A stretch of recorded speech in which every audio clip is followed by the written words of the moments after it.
Hey everyone! Today we're going to explore how to integrate AWeber with Wpforms. If you're new to AWeber, don't forget to check out the free trial link in the description below.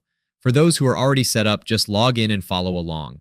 To get started, you'll first need to create a Zapier account, which will allow you to connect Wpforms with AWeber. Once you're logged in, head over to the Zapier dashboard. There, you'll find a button labeled Create.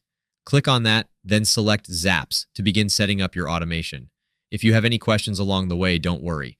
The Copilot feature is available to guide you through the process. Next, choose both Wpforms and AWeber from the list of available options. Be sure to fill in all the required details on the right side of your screen.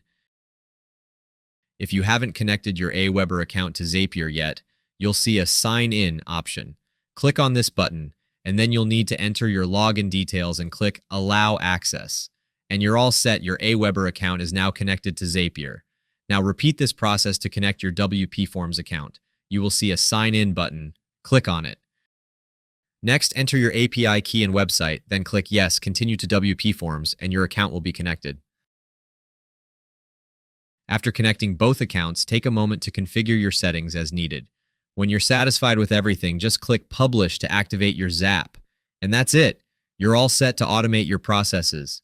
I hope this video clarifies the steps and makes the entire setup easy for you. If you're looking to quickly grow your email list while also earning high-ticket commissions, I've got a free training program linked in the description below. It's completely free and super easy to get started, so be sure to check it out if you want to build your list more effectively. Thanks for watching.